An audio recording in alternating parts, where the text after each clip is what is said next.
Hey everybody. See that whining girl over there in the school bathroom? Yeah, that's me. My name is July, like the summer month. The hottest, brightest, sunniest, which doesn't fit in with my gray looks. Look at all these pics. Why am I crying, you may ask? Because two of the school's top hotties, Kyle and Ronnie, got through because of me. They are the best of friends and stars of the school. Both tall, one a searing brunette, the other blonde. Both from well-to-do families with irresistible smiles and perfect hair. Kyle and Ronnie had never paid attention to me before, though I, like any other girl, had dreamed of it. They were more interested in girls at their level and above. Girls like Jessica were a bitch, always chewing gum and sticking it under my desk as she walked by. The teacher always thought I did it and made me tear them off after class. Ugh, gross. At the time, I had no idea that Kyle and Ronnie would not only run after me, but even fight. A few days ago, I was walking to school that day, working on my tablet as usual on the way. Oh yeah, I forgot to tell you, I created an in-school women's chat room. This chat room was for girls only. There was strict identification, face ID, and a tied phone number. None of the boys, no matter how hard they tried, could register under someone else's nickname or someone else's data for girls outside of school. I came up with it myself and developed it too. The goal was just to gossip. I was there as a gray cardinal. No one knew it was my app. I watched everything and saw everything behind the scenes. In the meantime, my app became more popular, and I made a lot of money off of it. It was a chat room called Soapbox.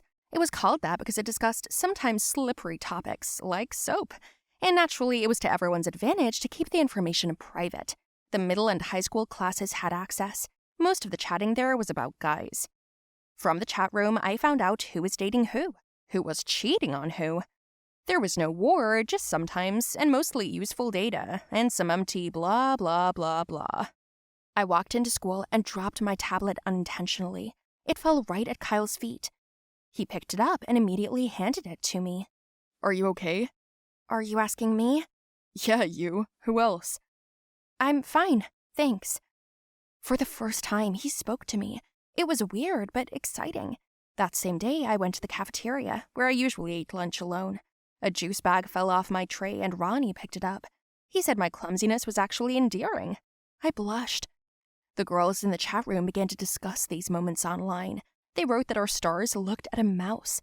I was used to that, so I didn't pay attention. When I came out of school, it was raining. Some creep drove a wheelbarrow in such a way that it threw water all over me. Ronnie stopped and offered me a ride. I didn't want to, but he insisted. On the way, he was singing along to songs and laughing. I sat there like I was in the electric chair, wondering if my breath stank, afraid I might fart. Ronnie said goodbye to me. I went home and Googled what it all meant. A search query gave me one thing. Your partner is showing you signs of attention. Oh crap, I thought. Why would he do that? But nothing came to mind. So the next morning, I put on a dress and makeup and let my hair down. I just wanted to do it. Upon my arrival at school, the chat room came alive again. The activity was multiplied, and there was mouse, mouse, mouse all over it. Well, that was all about me. I closed my tablet and crashed my face into Kyle's hard, pumped chest. He said, Oh crap, sorry I didn't recognize you. You look amazing today. And he walked away. Ronnie came up behind me and was like, Oh, Summer's coming to school. And I was like, what the But I didn't finish. I pulled myself together and said, Hey, Ronnie. He took off my heavy backpack and asked me to walk him to class. Wow, something is beeping in your bag. Apparently you have a lot of fans. No, not at all. Okay, meet me after class at the gate. I'll take you home. What? But he didn't answer and ran away. After school, I went to the gate, where Ronnie was standing by his car. God, what a crush. All the girls were whispering and squinting. I straightened up and walked more confidently. But just as I was about to get in his car, Kyle showed up. Hey, gorgeous, want to ride in mine? What? Hey, she's with me. What do you mean, with you? I mean, with him. I mean, I'm not with anybody. Hey, brother, you're making the wrong move. Are you threatening me? They bumped into each other, and all I had time to do was yell for them to stop. The bus came, and I took it, and it went on like that every day. These boys were hanging around me, complimenting me, and I was avoiding them. Until one day, outside the ladies' room, I heard them arguing. I stood outside the door and listened to them arguing about who was going to take care of me. I opened the door and saw Kyle punch Ronnie in the face. He flew to the floor, and then Kyle pounced on him. I ran out of the bathroom and started to stop them. Ronnie stood up and asked who I was going to choose. What do you mean, choose? I can't pick like that. What does that even mean? And Kyle just exploded. I can't do this anymore. Don't you see how you're torturing us? Don't you understand how we feel? We can't do this anymore. Just choose. I could feel my stomach bubbling with nerves. Crap, just don't fart, I thought to myself. Confused, I ran into the bathroom and sat on the floor, crying. I didn't understand why this was happening. Had they fallen in love with me? But why? I went into the chat room and saw the girls writing that I was cold-blooded, that the boys really felt something for me, and that I had to make a choice. She turned out to be a real piece of work. Have you noticed how she's changed? She looks prettier. How did she manage to make them fall in love with her? They wrote. 10 minutes later, someone knocked on the door. It was Ronnie. He came in with words of apology, and in his hands, he held a huge bouquet of flowers. These are for you. Sorry about the circus. I didn't see it coming. I asked if he regretted fighting with his best friend, to which he replied that he was choosing love. You have to agree, after saying that, anyone would lose their head. The choice happened on its own. Ronnie kissed me. It was my first kiss ever, and we started dating. My boyfriend invited me for a drive around town, and in the evening, he promised me dinner. He gave me a ride to the right place and left. It wasn't until a couple of hours later that I realized I'd left my bag in his car. He wrote that he would bring it with to the restaurant. He wrote down the address and table number. During the day, I took off my braces, put on my lenses, and went to the beauty salon, where I was released beautiful in a fancy dress and shoes. I went to the restaurant and got so much attention. My head was spinning. I sat down and ordered water. So an hour went by, then a second hour. I called Ronnie, but he didn't answer. I wrote to him, and he didn't even read my messages. What happened? I asked myself. Then I opened the Soapbox on my smartphone, and tears gushed from my eyes. The girls were chatting about how Ronnie and Kyle were having a fancy party at a mansion, and that they'd invited all the girls. They chatted about pictures of Kyle and Ronnie dancing with one or the other. And the girls were texting. I guess they came to their senses. They finally made up. Where's the mouse? Who knows? Maybe she's in the bathroom crying again. Who cares? She's not even in our chat room, so why ask about her? Finally, the boys are ours. By the way, how did they know that we like to drink and eat, and that we have long dreamed of such a party? They must have read our minds. That's cool. What was I thinking? What the hell? My tablet! The puzzle came together. I began to remember all those moments when they took turns trying to carry my bag, asking who was texting me and prying into my tablet. So I went to that party. My arrival was unexpected. Everyone was freaked out by my chic look, and Ronnie and Kyle seemed to be expecting it. Wow, you're a hottie. Sorry, I guess I'm late for the restaurant. Fuck you. Where's my tablet? Which one? We didn't see anything. I grabbed a golf club off the table and aimed it at a picture on the wall. No, it's expensive. My dad will kill me. Where's my tablet? There it is. I grabbed the tablet and saw that they'd cracked the PIN code. Bastards! You used me for a soapbox? How do you know about the soapbox? The truth came out. After the girls found out that I was the owner and creator, they removed it and stopped paying. And the worst part was that Kyle and Ronnie got away with it. I was no longer a consideration again, but I didn't give up. Already today, I've launched another app. It's called Cash. It works on the principle of a discount on all dating services. But what guys don't know yet is that I will take all their money from their accounts the first time they link to a card.